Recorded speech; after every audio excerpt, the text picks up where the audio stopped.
अस्सलाम वालेकुम व्यूवर्स, कैसे हैं आप लोग। आज मैं आपको बताऊंगा कि आप पाकिस्तान में रहते हुए पेपाल का अकाउंट कैसे बना सकते हैं, उसमें डिपॉजिट कैसे करवा सकते हैं, विड्रॉ कैसे करवा सकते हैं। इस सब पे हम बात करेंगे। तो चलिए वीडियो शुरू करते हैं। जी दोस्तों, हम बात कर रहे थे कि हम पाकिस्तान में रहते हुए पेपाल का अकाउंट कैसे बना सकते हैं, उसमें अमाउंट डिपॉजिट कैसे करवा सकते हैं और विड्रॉ कैसे करवा सकते हैं। इसमें मैं आपको 3 बेसिक मेथड्स बताऊंगा। पहला मेथड जो कि सभी को पता है कि आपका कोई दोस्त, कोई रिलेटिव यूएई, सऊदी अरब, कनाडा, अमेरिका, ऑस्ट्रेलिया में है, तो आप उसकी डिटेल्स को यूज़ करते हुए, उसके डॉक्यूमेंट्स को यूज़ करते हुए पेपाल का अकाउंट बना सकते हैं और उसके बैंक अटैच कर सकते हैं और उसका कार्ड अटैच कर सकते हैं। सिंपली आपको जब भी अमाउंट चाहिए हो या विड्रॉ करनी हो तो उसके बैंक के उसके कार्ड के थ्रू हो सकती है। मेथड 2 की तरफ आते हैं। मेथड 2 में आप क्या करेंगे, आपका अगर कोई ऐसा बाहर दोस्त है जो आप पे इतना ट्रस्ट नहीं करता या कोई और रीज़न है, नॉर्मली आजकल लोग नहीं करते कि आपको अपने बैंक तक एक्सेस दें, अपने कार्ड तक एक्सेस दें, क्या करें कि उसके आईडी कार्ड की या उसके ड्राइविंग लाइसेंस की एक पिक ले लें। वो आपके लिए काफ़ी होगी, क्योंकि पेपाल 90% ऑफ द टाइम्स जो डॉक्यूमेंट्स रिक्वायर्ड करता है उसमें ड्राइविंग लाइसेंस ही होता है, क्योंकि ड्राइविंग लाइसेंस से आपकी आइडेंटिटी भी अप्रूव हो जाती है और आपका एड्रेस भी अप्रूव हो जाता है। लेकिन इस सूरत में आपने कोई भी बैंक अटैच नहीं करना, कोई भी कार्ड अटैच नहीं करना। क्यों अटैच नहीं करना, उस पर बात हम बाद में करेंगे। अब आते हैं थर्ड मेथड पे। थर्ड मेथड भी बहुत सिंपल है। थर्ड मेथड में आपने अपना पेपाल का अकाउंट अपने पासपोर्ट पे बनाना है। आपने अपना फर्स्ट नेम रियल लिखना है, लास्ट नेम रियल लिखना है, अपना एड्रेस रियल लिखना है। जस्ट आपका जो पोस्टल एड्रेस है वो आपने जिस कंट्री का पेपाल अकाउंट बना रहे हैं उसका कोई आपने पोस्टल एड्रेस लिख देना है। जब भी आपसे पेपाल आपकी आइडेंटिटी वेरिफिकेशन मांगेगा तो आपने अपना जो पासपोर्ट की का इमेज है वो आपने अपलोड कर देना है। पासपोर्ट का इमेज अपलोड करने से आपकी आइडेंटिटी वेरिफिकेशन क्लियर हो जाएगी। पर 90% ऑफ द टाइम्स पेपाल आपसे आइडेंटिटी वेरिफिकेशन ही मांगता है। जस्ट 10% चांस है कि वो आपसे आपकी एड्रेस वेरिफिकेशन मांग रहे हैं और उस 10% में से भी ज़्यादातर आपके पासपोर्ट से आपकी एड्रेस वेरिफिकेशन हो जाती है।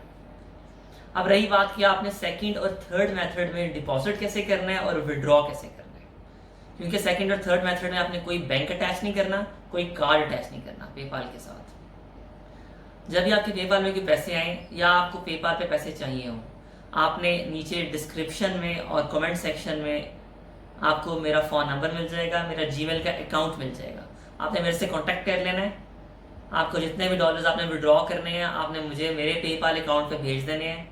मैं आपके पाकिस्तानी बैंक अकाउंट पे या इजी पैसे में उसके पैसे आपको डिपॉजिट करवा दूंगा। इसी तरह आपको जब डिपॉजिट फैसिलिटी चाहिए हो तब भी आपने मेरे से कांटेक्ट कर लेना है, तभी मैं आपकी हेल्प कर दूंगा, आपके पेपाल अकाउंट पे पैसे भेज दूंगा। उसके भी पैसे आपने मेरे पाकिस्तानी बैंक अकाउंट में या इजी पैसे के ज़रिए भेज देने हैं। ठीक है, सिंपल 3 मेथड्स हैं। बट रिमेंबर, सेकेंड और थर्ड मेथड में आपने कुछ सेफ्टी गाइडलाइंस को यूज़ करना है। आपने अपने पेपाल में 200-300 डॉलर्स जितना रिस्क आप इजीली फेस कर सकते हैं उससे ज़्यादा आपने नहीं रहने देने, क्योंकि सेकंड और थर्ड मेथड थोड़ा सा रिस्की है। आपका पेपाल अकाउंट किसी भी टाइम लिमिटेड हो सकता है या सस्पेंड हो सकता है।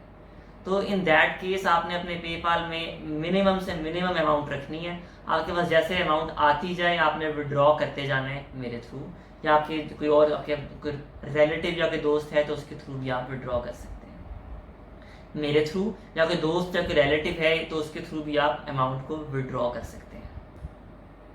लेट्स सपोज कि अगर आपके अकाउंट में 200, 300, 400 डॉलर्स हैं और आपका अकाउंट लिमिटेड हो जाता है या सस्पेंड हो जाता है, तो फिर भी आपने टेंशन नहीं लेनी।